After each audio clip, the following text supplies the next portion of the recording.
Good morning, Scott here, known as Cantaloupe to some online, and I'm bringing a subject to you that's interesting to me. It might be of interest to you or someone you know. This is going to be another reaction video to a video I just saw. I will add the link to the description below. Person is telling a story, a personal true story apparently, that happened to them on a train where they were approached by another passenger apparently who,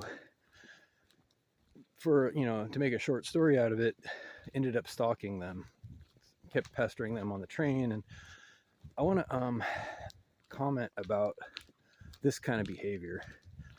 And I don't believe that the woman necessarily did anything wrong, except there was a better choice she could have made, if you ask me. You can choose to, not be dismissive or assertive with people, and I think that was she erred on the side of being friendly. She's probably just a friendly person, but in this case it didn't work out so well, and I hope she's safe. I mean, by the end of the video she's safe. So anyway, this person approaches her on the train, is tapping her on the shoulder, propositioning her basically for sex, I presume.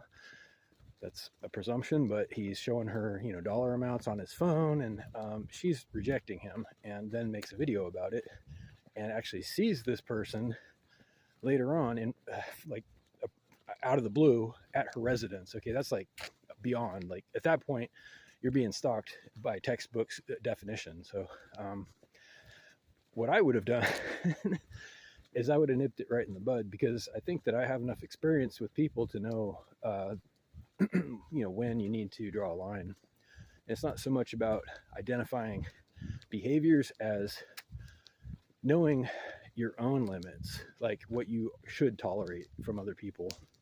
And it has much less to do with them or some kind of protocol or symbol or behavioral symbol than what is right and proper that you should expect from complete strangers.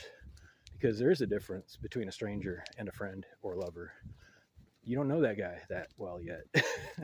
So women frequently carry stun guns or tasers. There's consumer grade tasers, and you can just buy them off the internet. They have it takes a 9-volt battery, and it wraps it around a transformer so that it delivers up to like 50,000 volts in one shot, which is usually enough to get their attention and disable them if necessary. But I will actually, I will go on record saying that nowadays, with people being on drugs, sometimes that you don't know the person. Like I said, you don't know if this person's whacked out, and maybe 50,000 volts is an invitation. So you are actually, I want to remind Americans that you have a Second Amendment right to carry a weapon. And while we don't actually do that nowadays, most of us, there's a reason for that. There's a reason that was put in the Constitution, so that after you shock the dude who taps you on the shoulder 4 times and he comes back again, you can shoot him in the head, because then he won't be coming back anymore. And why that may sound extreme, would you rather him show up at your residence like this lady did? So watch the video if you don't agree with me. It sucks that some people just can't get a message, but that's what it takes sometimes. Hope everybody has a great day. Reach out with questions or comments to whitehotrobot@gmail.com. Thank you.